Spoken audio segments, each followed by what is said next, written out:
Hello everyone, this is Jay with Weed Warriors. This is a plug of sod. What is plugging? Why should you plug? When should you plug? We're going to talk about that in this video. A plug, as you can see, is a plug of dirt with grass on top. This machine here, or tool rather, is about $100 on Amazon. I haven't priced it in a while, but last time I checked it was around that price. It's a very inexpensive method, especially compared to sodding. If you resod this whole area, I don't know the exact pricing. We don't put outside. We also don't plug, by the way. I'll talk more about that in a minute. But this is just a really inexpensive way to change your lawn to a different type of grass, or an area of your lawn to a different type of grass. Because to resod, you're looking at least $1 per square foot last time I checked. And this is a 1,500 square foot lawn, just the front lawn. So just to have it delivered. Again, don't hold me to that. I don't know the exact prices. I just know we're talking $1,500, $2,500 versus a $100 tool. We have this tool at our office. If you'll check with us, we'll let you even come and borrow it for free. The reason why I'm showing you this video today, though, is not to let you know something we can do, but I'm letting you know something that you can do, or your son or grandson, daughter, granddaughter, neighbor, church friend, somebody that it doesn't take much. All you have to do is have some time and some energy, and we'll talk a little bit later about when you should do this, but it's just a really easy, inexpensive way to change the type of turf that you're growing.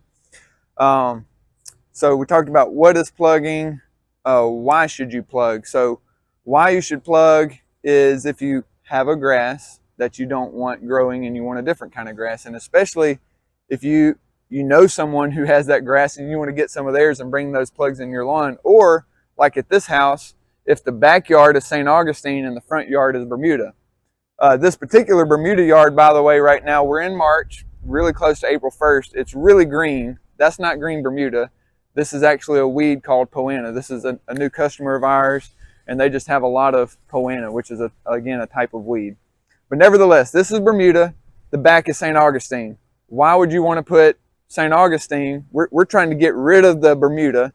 So these are Bermuda plugs. We're getting rid of these. We're going about every square foot, maybe every 2 square feet. It's relative. You don't have to do it any certain way. It really depends on how much energy and how much time you have.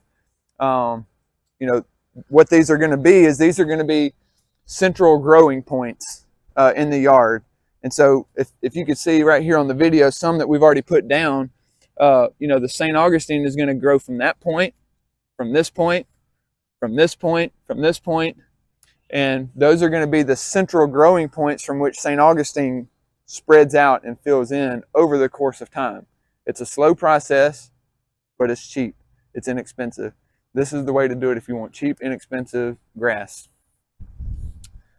And again, to get this, you have to, the only way that I know of right now, I don't know of anybody who sells plugs. I'm sure some company out there somewhere does. I don't know of any local places, but if you have some in another part of your yard, friend or family does, then obviously if they'll let you gather some and maybe fill those holes back in with some type of dirt, sand, or good topsoil, then you could do that.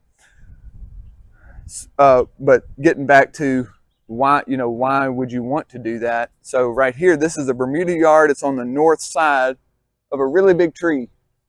And so this Bermuda yard doesn't get much sun. Bermuda loves sun, it needs sun, it wants sun. St. Augustine can tolerate less. I do want to make something really, really clear as you're considering plugging and what grass should go where. St. Augustine, nothing loves the shade. St. Augustine tolerates the shade more than anything. St. Augustine can tolerate 4 hours of direct sunlight, like sunburned sunlight, direct sunlight, not filtered sunlight, but like straight sunlight where the sun hits it directly. 4 hours is what it scientifically, research has shown what it needs as a minimum.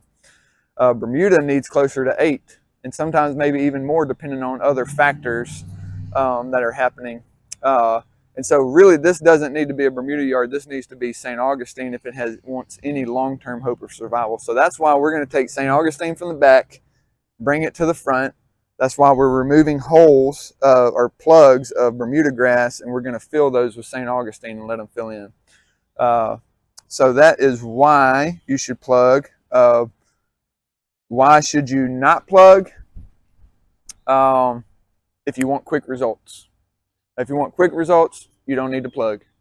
That's really the main thing that jumps out to my mind as to why you shouldn't plug. Otherwise, plugging is a good idea. Oh, one other reason. From a weed warrior standpoint, you know, if you mix your lawn, if you have one type of grass and you want another type of grass, we like to treat different types of turf differently. So if you make one part of your yard or maybe a whole backyard one thing and the front another, then we're going to have to split your lawn into two separate lawns, two separate schedules. And so overall that would increase the price because it's more visits per year. It's more hose pulling, just more time to treat two different lines as opposed to being able to show up one day with the same solution to treat it the same way. So that would be another reason to maybe not change your or to not want to plug. But there's just some situations where it's just necessary. So that's the why and the why should you, why shouldn't you, when should you? Wintertime, springtime. Summer is not a good time for the same reason. Summer is not a good time to sod. Do people sod in the summer? Yes. Could you plug in the summer? Yes. But you're really risking those plugs or that sod, if you choose to sod, you're risking those dying because the summertime is so hot and we have extended dry periods every summer. At some point during the summer, it's going to be really dry and hot. And so these little root systems, you know, they're being stressed. We're stressing them when we do this. We're cutting some of the roots that these grass blades are attached to. And so right now, yeah, it's going to stress it a little bit, but it's got the whole rest of this cooler part of the year, April, May. And even if you do it in May, May is just a really good time for grass to grow. But anyway, I would just avoid summer if at all possible. I would even avoid some of the fall because some of the fall can still be hot and dry. But wintertime, springtime, and early summer, it's good. The other thing to consider as to when you need to put it down, plug the lawn, is depending on soil moisture. If it's too wet, like if it just rained the day before, or if it's been steadily raining for days, or if it's too dry, if it hasn't rained in a while, then the plugs are not going to come up this nice. But right now they're just really holding together really good. And so your soil moisture is the other thing to really consider when you do it. So the last thing is how. Y'all seen in the video, you put the tool down, twist, tool down, twist. Sometimes you have to use that foot peg to press it down. And so you make your holes, and then once you get the desired turf type, you just put it in, step on a little bit, and you're done. Make sure that if you do consider that if you're removing plugs from somewhere, that you have something that you're filling it back in with, some type of sand or topsoil that's a good type of dirt for growing grass. I've never done this before personally, and so I can't tell you exactly what to expect. These are pretty decent sized holes, so I would say that you need to fill it with something rather than just leaving it blank. But again, that's going to be some type of sand or topsoil from a garden center. So I hope this helps. I hope this helps you to have an inexpensive way that if you want to get a different type of turf to grow in a different area of your yard, that this will be something that you can pull back up and watch before you attempt to go do it. So let me know if you have any questions. I think I said this earlier in this video. If not, like I said, we are going to have this tool available for our customers. If you'd like to come borrow it for a few days, feel free to ask if it's available. We'll be glad to loan it out to you for free, just as a way to say thank you for being our customer. And thank you for being our customer. Hope you have a wonderful day. Let us know if you have any questions, if we can help you in any way else. Thank you so much.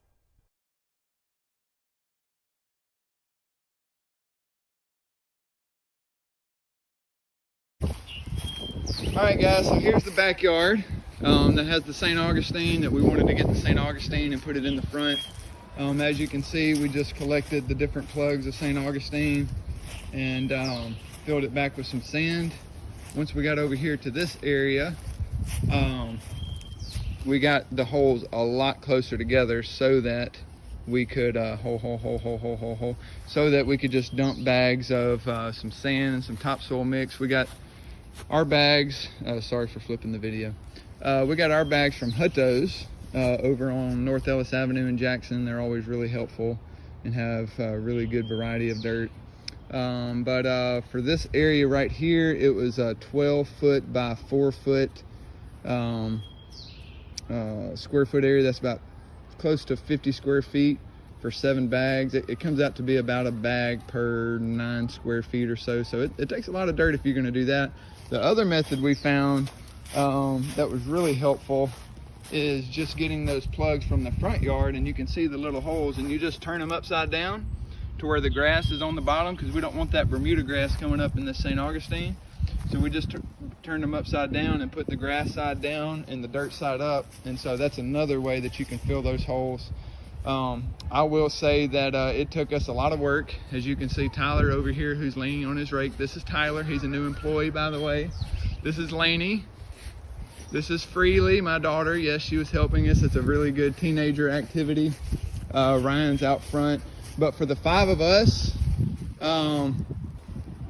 there's Ryan. Ryan, was this easy or hard? Easy money. That's because Ryan just... but here, Freely, you hold this. Okay. I want to emphasize this was 1,500 square feet. It took 5 of us 2 hours. So maybe this would have been a good Mythbuster episode of like, yeah, just plug your yard. It took a lot of time, and I felt obligated to let you know that if you're going to get into this, you need to make sure you have plenty of time and several teenagers or a teenager who's willing to put in multiple days. I still think it's definitely a good option. It's inexpensive. We'll do another follow-up video later in the summer to help you see how all of this fills in. Again, thanks for watching. I hope this helped.